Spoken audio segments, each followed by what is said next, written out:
Kumpirmado na magiging bahagi ng prosekusyon sa impeachment trial ni VP Sara Duterte, sina Laila De Lima at si Chel Diokno. Mismong si Speaker Martin Romualdez daw ang tumawag kay De Lima para imbitahan sa panel. Nasa frontline na balitang yan si Marian Enriquez. Bigo sa eleksyon ang dalawa sa 11 House prosecutors ng panel para sa impeachment trial ni Vice President Sara Duterte. Kaya nag-umpisa nang ialok ng Kamara ang mga bakanteng posisyon sa ibang kongresista. Isa na rito ang dating senador na si incoming mamamayang Liberal Party List Representative Laila De Lima. Ayon kay De Lima, tumawag mismo sa kanya si House Speaker Martin Romualdez para i-offer ang pagiging House prosecutor. Bagay na inoohan na raw ng dating senadora. I would always be willing, as I said, kung anuman role ang pwede sa akin na sa tingin ko kaya ko at magagampanan ko ng katapatan, ng buong katapatan, I will do it. Hindi rin daw ito tungkol sa personalidad o partidong pampolitika, kundi sa pagtupad sa tiwala ng taong bayan. Si De Lima ay dating naging Justice Secretary. Siya rin ang naging spokesperson ng grupong unang naghain ng impeachment complaint laban kay VP Sara noong Disyembre. Naninindigan siyang may malakas at matibay na ebidensya para ma-convict ang bise.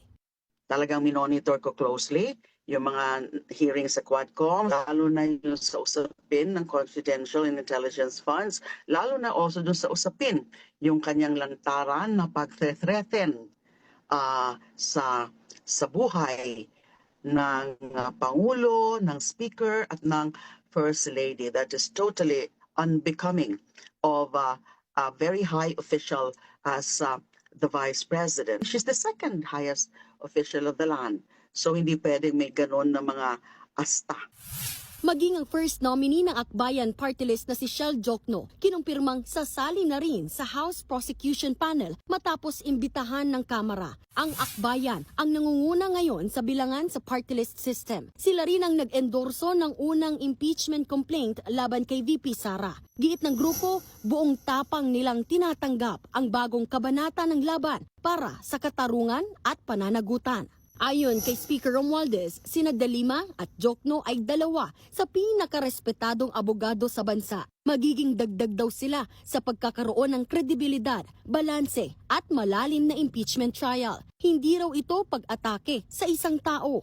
Isa pang kongresistang may experience na sa impeachment trial ay si Miro Kimbo na magbabalik bilang Marikina 2nd District Representative. Naging bahagi siya ng prosecution panel noong trial ng yumaong Chief Justice Renato Corona. Sa pagpasok ng tatlo, kumpiyansa si House Prosecutor at magbabalik Manila 3rd District Representative Joel Chua sa kanilang magiging laban. Nakita naman po natin, hindi po ito mga ordinaryong mga kongresista, mga dekampanilyang abogado to. Yung kanilang mga karanasan when it comes to legal matters, talagang mabibigat din naman.